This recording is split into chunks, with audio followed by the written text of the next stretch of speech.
साथियों, Eklavya study centre में आप सभी का स्वागत है। मैं विमलेश कीर्ति उपस्थित हूँ एक नए वीडियो के साथ। जो आज की टॉपिक है कबीरवाणी सुधा की पद भाग 2, इसकी मैं चर्चा करने जा रहा हूँ। जो इस प्रकार है।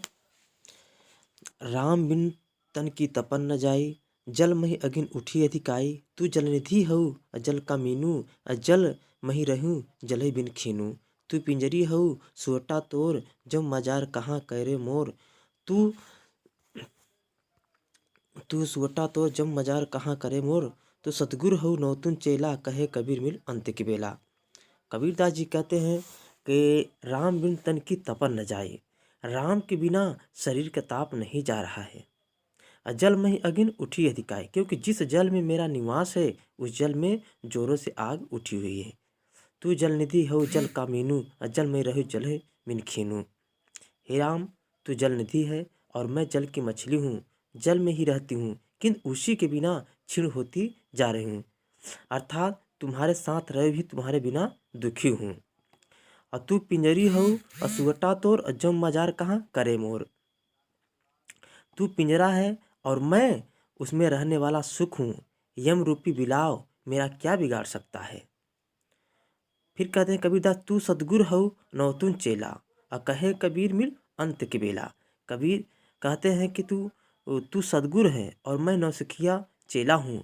कबीर कहता है कि अब दुख चरम अवस्था पर पहुँच गया है, इस अंतिम समय में तो आकर मिल जाओ। यहाँ पर दोस्तों तपन का अर्थ होता है ताप, आगिन का अर्थ होता है आग, और खीनु का अर्थ होता है छिड़, और मजार का अर्थ होता है बिलाव, नौतुन का अर्थ होता है नौसुख हुआ। यानी राम बिन तन की तपन न जाए, राम के बिना शरीर का ताप नहीं जा रहा है। जल में ही अगिन उठी अधिकाई, क्योंकि जिस जल में मेरा निवास है उस जल में जोरों से आग उठी हुई है। तू जलनिधि हो जल का मीनू। हे राम, तू जलनिधि है और मैं जल की मछली हूँ, जल में ही रहती हूँ, किंतु उसी के बिना क्षीण होती जा रही हूँ।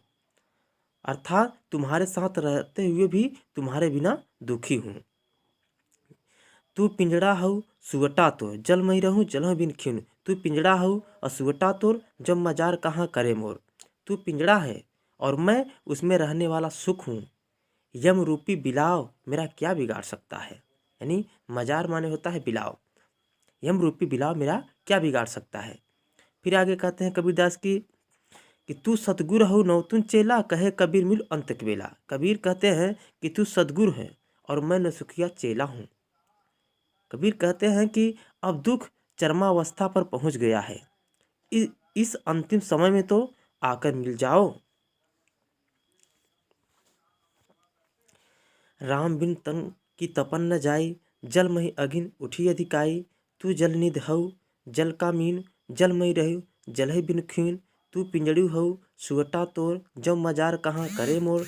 तू सदगुरु हऊ नौतुन चेला, कहें कबीर मिल अंत की बेला। राम के बिना शरीर का ताप नहीं जा रहा है, क्योंकि जिस जल में मेरा निवास है उस जल में जोरों से आग उठी हुई है। हे राम, तू जलनिधि है और मैं जल की मछली हूँ, जल में रहती हूँ, किंतु उसी के बिना क्षीण होती जा रही हूँ। अर्थात तुम्हारे साथ रहते हुए भी तुम्हारे बिना दुखी हूँ। तू पिंजड़ा है और मैं उसमें रहने वाला सुख हूँ, तोता हूँ, यम रूपी बिलाव मेरा क्या बिगाड़ सकता है। तू सदगुरु है और मैं नौसिखिया चेला हूँ। कबीर कहते हैं कि अब दुख चरमावस्था पर पहुँच गया है, इस अंतिम समय में तो आकर मिल जाओ। यहाँ पर कबीरदास जी ने एक ईश्वर से, एक परमात्मा से प्रार्थना करते हुए अपने आप को चेला कहकर संबोधित किया है। जय हिंद दोस्तों।